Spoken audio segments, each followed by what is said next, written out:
Hi scary lovers. Welcome to today's story. Please like and subscribe if you're into scary stories or true crime like me. You can also always leave suggestions in the comments for what kind of stories you like to hear more from. Now let's get started with today's story. It was late October when Emma decided to take a shortcut home through the woods. She was used to the path. She had walked it countless times, but always in the daytime. But tonight was different. She had run late and had to hurry home. An unsettling chill hung in the air, and the trees seemed to close in around her, as if watching her with unseen eyes. She shook off the feeling, telling herself it was just the wind, or maybe the stories she'd heard growing up in the small town near the forest. But then she was sure. She heard it, a faint rustling from the brush ahead. She paused, holding her breath. It wasn't the wind. There were footsteps. Slow, deliberate steps, not quite in rhythm with her own pace. At first, she thought it might be an animal, but the sound was too heavy, too purposeful. Like it was following her from a distance. Emma's heart began to race. She called out, her voice shaky. "Hello? Is someone there?" The rustling stopped. "Who's there?" she repeated, but no answer came. Only the oppressive silence of the woods. She tried to convince herself that it was just her imagination playing tricks. But deep down, something told her to turn around. The air felt even thicker now, pressing in on her, and the ground beneath her feet seemed to shift ever so slightly. She knew for sure she was no longer alone. The sound of footsteps began again, this time closer, much closer. Emma felt a knot form in her stomach, panic rising in her chest. She turned quickly, but no one was there. She was alone, yet she felt she was not alone. Suddenly, there was a voice, clear and unmistakable. It was soft, almost a whisper, but unmistakably human. "Emma, where are you going?" The voice sounded like her mother's, but distorted, as if it was coming from deep within the earth. Emma froze. Her mother had passed away years ago. Her legs felt like lead, but somehow she managed to take a few steps back. She wasn't sure if it was her instincts or something else. But she knew that voice wasn't her mother. She knew she had heard the stories. Stories about things that could mimic the voices of loved ones. Things that wore the skins of animals and humans alike. Skinwalkers.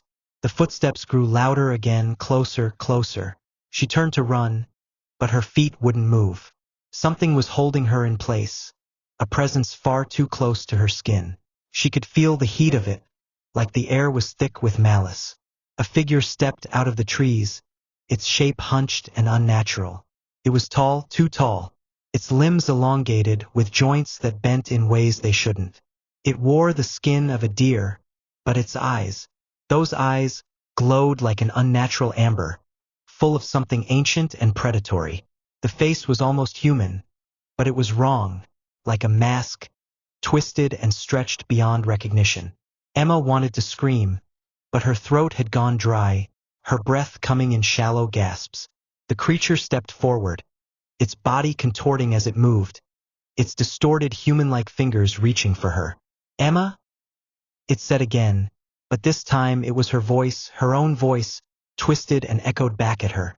"You shouldn't have come back."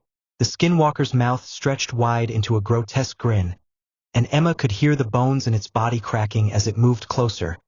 Its skin slipping and shifting like something living, something trying to escape. With a surge of adrenaline, Emma broke free of whatever force had paralyzed her. She ran, her heart hammering in her chest, the sound of the skinwalker's footsteps chasing her through the woods. The trees seemed to close in around her, the branches clawing at her skin as if the forest itself was trying to keep her in. She didn't dare look back.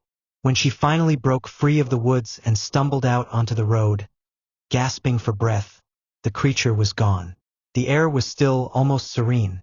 It was too quiet after the terror she'd just experienced. But she knew, deep down, that it wasn't over.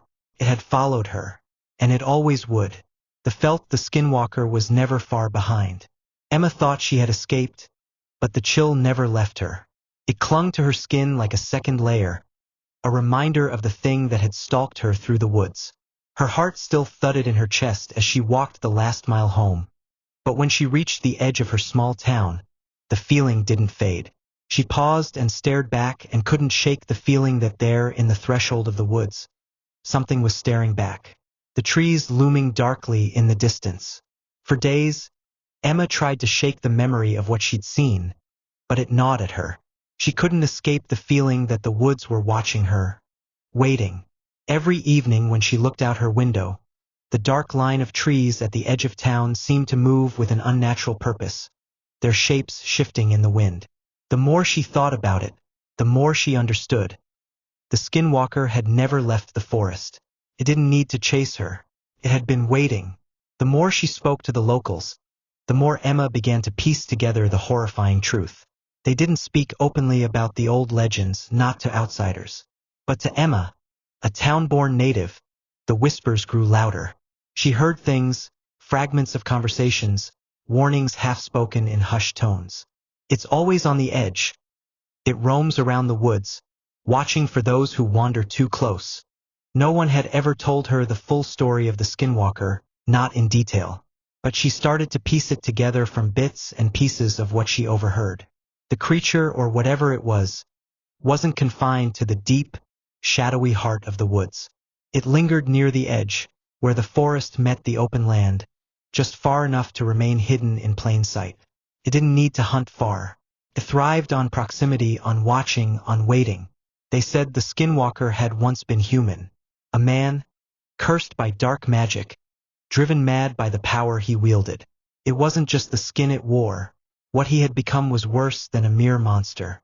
He was an entity of the forest, connected to the trees, the earth, and the creatures that lived within it. His hunger for human souls was insatiable, but he no longer needed to go deep into the woods.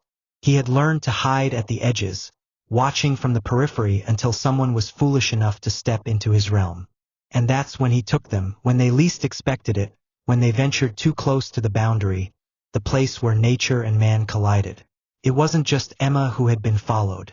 It was anyone who had wandered too near the woods, anyone who strayed off the path or broke the unspoken rule.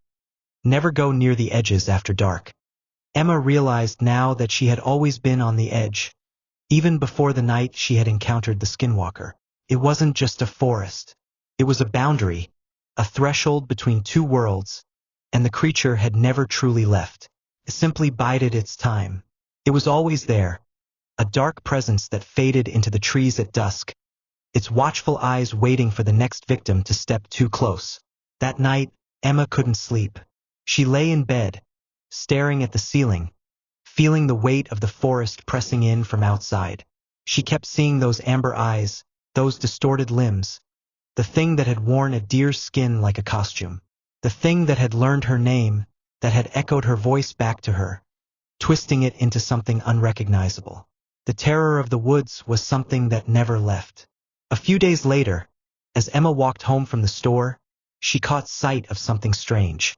It was dusk, the time when the forest seemed to breathe, and something about the air felt off. She glanced up at the trees, and for just a moment, she swore she saw movement. A figure hunched low, just on the edge of the woods. It wasn't quite a man, and it wasn't quite an animal. For a second, she thought it might have been someone. Maybe a hunter or a lost traveler. But deep down, she knew better. Her heart raced. She forced herself to look away, to pretend it wasn't there, to convince herself that she was just imagining things. But she couldn't shake the feeling that she wasn't being watched. She was being hunted. She hurried home, but the feeling of being followed lingered, a gnawing sensation at the back of her mind. That night, she heard it again. The rustling, the slow, deliberate steps just beyond her window, too rhythmic to be the wind. And then, unmistakably, the voice. "Emma, where are you going?" She froze. It was her voice, sweet and familiar, and yet, it sounded wrong, like it was being drawn from a great distance, as if the speaker were hiding just out of sight. She strained her ears, listening for the next sound, but there was only silence, a silence so heavy it felt suffocating. The creature, whatever it was close. The next few days passed in a blur. Emma couldn't shake the feeling of the Skinwalker's presence, its gaze always on the periphery, always just out of sight. She no longer went near the woods, even during the day, but she couldn't stop wondering about the others. Those who still ventured too close, unaware of the predator that waited.